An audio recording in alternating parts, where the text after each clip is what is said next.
Herkese merhaba. Bugün masada acayip ilginç bir soru var. Hani duyduğunuzda yok artık daha neler dedirten türden. Ama işin ilginç yanı bunun bilimsel bir temeli olması. Hazırsanız hadi başlayalım. İşte sorumuz bu.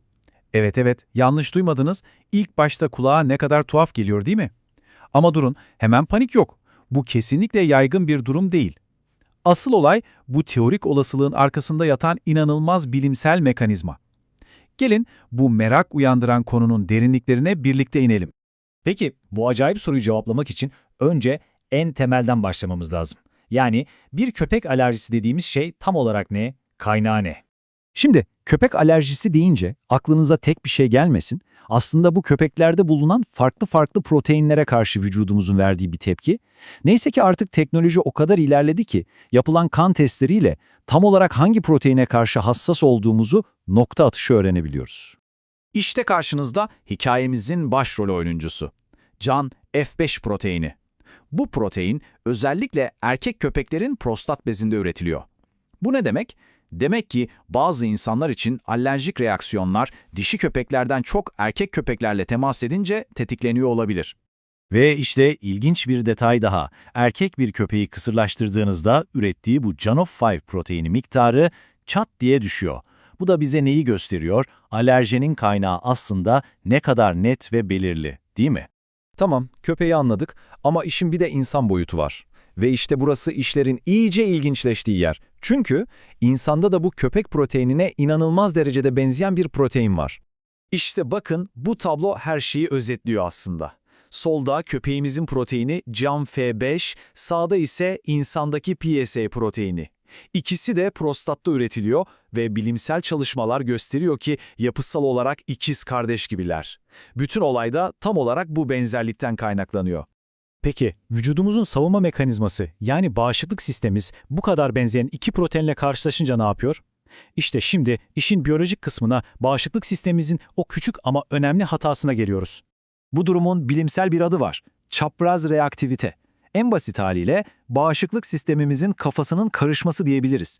Vücut bir düşmana karşı kendini hazırlıyor ama o düşmana çok benzeyen masum birini görünce ona da saldırıyor. Bir nevi yanlış alarm durumu. Şöyle düşünelim daha iyi anlaşılacak, bağışıklık sistemimiz bir gece kulübünün kapısındaki bir fedai gibi. Elinde de içeri alınmayacaklar listesi ve bu listedeki kişilerin fotoğrafları var. Sonra o kişiye ikizi kadar benzeyen bambaşka biri kapıya geliyor, fedai ne yapar? Fotoğrafa bakar, kapıdakine bakar, sen olsun der ve onu da içeri almaz. İşte tam olarak bu oluyor. Şimdi bu fedai benzetmesini bizim konumuza uygulayalım. Vücudun arananlar listesinde köpekten gelen CAM5 proteini var. Vücut buna karşı zaten tetikte. Sonra ne oluyor? İnsandan gelen ve ona tıpatıp benzeyen PSA proteinini görünce fedai yani bağışıklık sistemimiz ikisini karıştırıyor ve alarm veriyor. Olay tamamen bu.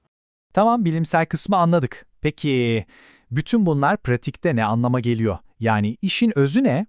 İşte en başta sorduğumuz o şaşırtıcı sorunun cevabına geldik. Teorik olarak evet.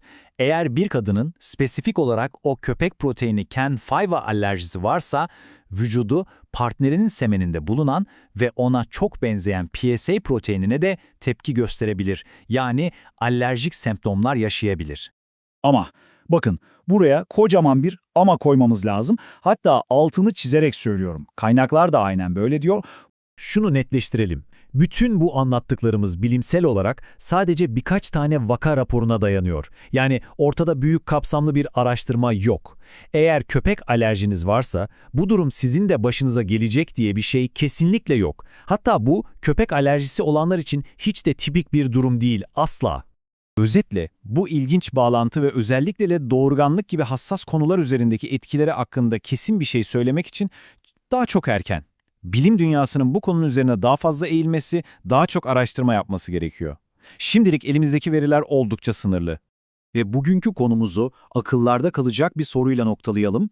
Vücudumuzun ve alerjilerin bu gizemli dünyasında kim bilir daha ne gibi tuhaf, ne gibi beklenmedik bağlantılar keşfedilmeyi bekliyor. Bugünkü gibi ay hadi canım diyeceğimiz daha neler öğreneceğiz acaba? Bilim gerçekten de sürprizlerle dolu.